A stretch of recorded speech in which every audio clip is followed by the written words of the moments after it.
Picture this. It's 6:47 in the morning.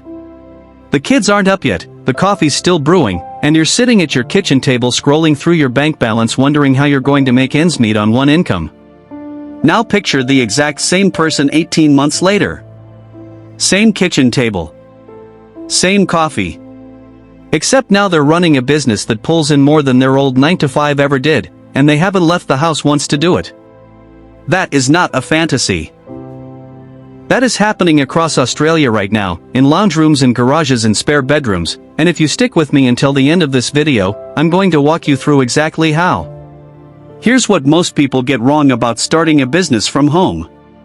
They think it requires a huge amount of capital, a perfect idea nobody's ever thought of, or some kind of special talent they don't have. None of that is true. What it actually requires is picking the right model for your situation and understanding the numbers before you start, not after. So let's talk about what's actually working for everyday Australians in 2026, starting with the low-cost end and moving up. The first option is service-based freelancing. If you have a skill someone else needs: bookkeeping, graphic design, copywriting, virtual assistants, social media management. You can start this literally today with a laptop and an internet connection. The barrier to entry is close to zero. The catch is that you're trading time for money, so the ceiling is your own hours in the day. Most people using this as a stepping stone are charging anywhere from $40 to $120 an hour depending on the skill, and the smart ones use it to fund the next stage rather than treating it as the final destination. The second option is an online store, and this is where a lot of Australians are quietly building serious income. You don't need a warehouse full of stock anymore. Print-on-demand and dropshipping models mean you can sell products without ever touching inventory. The margins are thinner than owning stock outright, usually somewhere between 15 and 30%, but the upfront risk is close to nothing. If you'd rather hold your own stock and protect your margins, that's a step up in capital, but the profit per sale can be 2 or 3 times higher. Either way, the Australian e-commerce market crossed well over $60 billion in annual sales, and home-based sellers are a growing slice of that number every year. The third option, and this one gets overlooked constantly, is content and audience-based income. YouTube channels, podcasts, newsletters, even a well-run Instagram page in a specific niche. This one takes the longest to pay off, usually 6 to 12 months before you see meaningful money, but once an audience trusts you, you can monetize it 5 or 6 different ways. Sponsorships, affiliate income, your own digital products, ad revenue. The reason this works so well from home is the same reason it's brutal for a lot of people. There's no guaranteed income while you build it.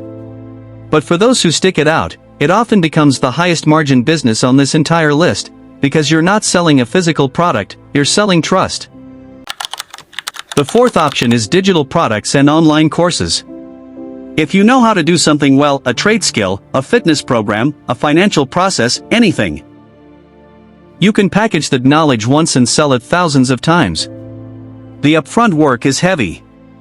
You're building a course, a workbook, or a template system. But once it's built, the cost of selling one more copy is basically zero. This is one of the few business models where your income isn't directly tied to your hours worked, which is the entire point of building a business instead of another job. The fifth option is home-based trades and personal services. Think mobile hairdressing, personal training, tutoring, pet grooming, cleaning, or even a home bakery under Australia's cottage food laws. These require more hands-on hours than the digital options, but they also tend to generate income the fastest because you're solving an immediate, local need. The startup cost is usually under $5,000, sometimes under $1,000, and in many councils across Australia you can operate legally from home with the right permits without ever renting a commercial space. Now here's the part you actually need to hear, because picking the idea is the easy part. The businesses that survive past year one all share 3 things in common. The first is they start before they feel ready. Waiting for the perfect logo, the perfect website, the perfect plan is the single biggest reason good ideas never leave the kitchen table. Start messy. Fix it as you go. The second is they separate personal and business finances from day one. Open a separate account, even if you're a sole trader with no formal structure yet. The number of people who lose track of what's actually profit versus what's just cash moving through their account is staggering, and it's completely avoidable. The third is they treat the first 12 months as a testing period, not a verdict. Most home businesses don't look anything like their original idea by month 12. The direction shifts. The product changes. The niche narrows. That's not failure, that's the process working exactly as it should. There's also a financial side most people ignore completely, and it matters more than the business idea itself. In Australia, once you're earning income from a side business, you need to declare it to the ATO regardless of how small it is. Many home business owners are eligible to register as a sole trader with an ABN in under 20 minutes, and depending on your structure, you may be able to claim deductions on your home office, equipment, software subscriptions, even a portion of your electricity and internet bill. Getting this set up properly from the start can be the difference between a business that's genuinely profitable and one that just feels busy. So here's the honest truth. None of these 5 paths are a guaranteed win. Every one of them takes longer than the success stories on your feed make it look, and every one of them will test you in the first few months. But the Australians who are quietly changing their financial position from their kitchen table right now aren't doing anything you can't do. They just started, they tracked their numbers properly, and they gave it more than a few weeks before deciding whether it worked. If you're sitting there with an idea you've been putting off, that's your sign. Pick one option from this list. Not all 5. 1.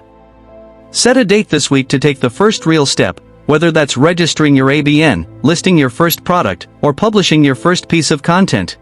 Before you go, if you found this valuable, I want to point you toward where I actually go deep on building income and wealth outside the 9-to-5. My channel is called Nexus of Finance, and that's exactly where these 5 ideas get broken down further, the real numbers, the mistakes to avoid, and the exact steps to set each one up properly here in Australia. If that sounds like something you need right now, go hit subscribe on Nexus of Finance so you don't miss what's coming next. I'll see you there.